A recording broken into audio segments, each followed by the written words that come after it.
kai hamma shanu mun raba da raguna amma ku tsaya nau shanu da ni raba fa ba irin nasu bane ni ba kuɗin goro aka yi musu ba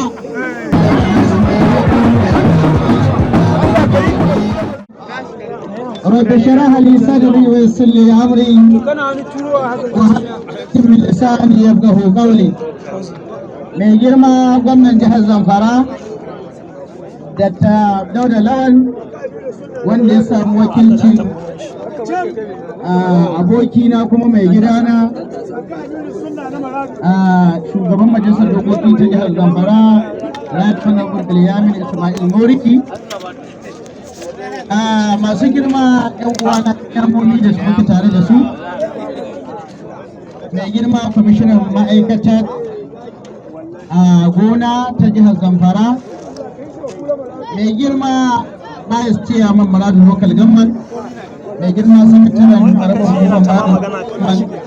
da sauran 'yan siyasa na Maradun da waɗanda suka rako mu jami'an tsaro 'yan jarida assalamu alaikum wa rahmatullahi wa barakatuh. Ina fara jaddada godiya ga Allah subhanahu wa ta'ala mai kowa mai komai wanda cikin rahamas da ikon shi ya hada mu wannan wuri mai albarka domin gabatar da abin da mun ka saba gabatarwa lokuta masu dama tun daga lokacin da Allah subhanahu wa ta'ala ya sani samu wannan kujera yan uwa da dama sun shaidu waɗannan abubuwa mun shayar su ba da yawa ba mun raba abincin cikka mun raba tufahi kayan sawa kai hamma shanu mun raba da raguna amma ku tsaya nau shanu da ni raba fa ba irin nasu bane ni ba kuɗin goro aka yi musu ba honorable commissioner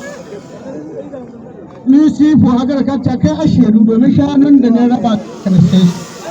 to saboda haka jama'a ku shaide mu an share ba an share kuma kun sani kun ci raguna to yau ma cikin iyawa Allah subhanahu wa ta'ala gashi Allah ya nuna muna yau ma ga wasu kayan alkhairi kuka a Maradun local government kuma ina tabbatar muku ba za a yi sati biyu ba kuma sai wasu kuma sauka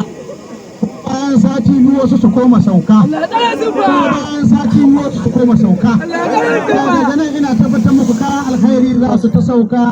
a 2027 insha Allah. Ina amfani da wannan dama in yi godiya da jinjina ga mai gidana Dr. Dauda Lawal bisa ga kyakkyawan jagoranci ne wanda sanadiyyar kyakkyawan jagoranci ne wannan dalilin ne yasa ko da yaushe kuna ganin jama'a suna tururuwa zuwa wannan jam'iyya ta mu mai albarka yanzu ga sacin gada ya wuce bannar da mun kai masu ina tabbatar muku ko sun shekara 10 ba su iya gyaranta ko Maradun local government duk wanda ka shiga social media da wanda ka saurari rediyo ya gani kai na irin yan bannar da na taba musu kuma ina tabbatar muku cewa wannan abin su mantaɓe ne yanzu ga ina tabbatar muku akwai wasu manyan itace na nan na ta girgiza su har na girgize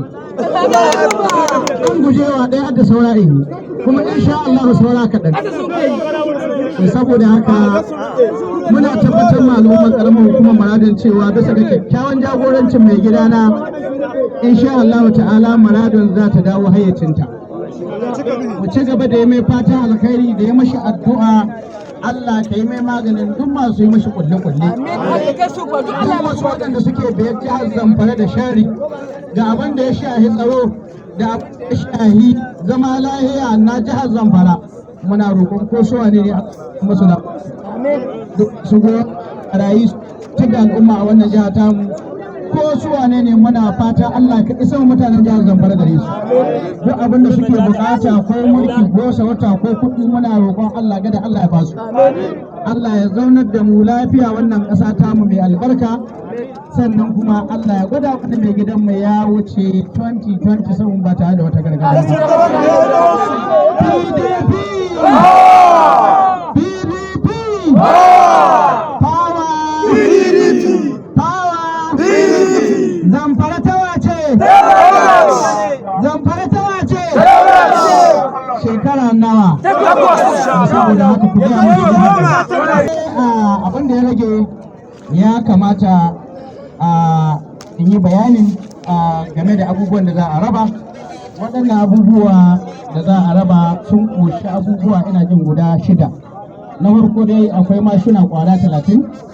sannan kuma akwai injinonin niƙa guda 50, akwai kuma teloli guda 50, sannan akwai kayan sana'a zuwa ga mata ƙwara 500, akwai kayan abinci su ma zuwa ga mutane ƙwara 500, sannan akwai POS machine shi ma guda 50 tare da naira 50,000. Sannan kuma akwai 50,000 su ma so 50 zuwa ga masu ƙananan sana'o'i na Manado Local Government. Ina fatan Allah sa a buƙaci lafiya.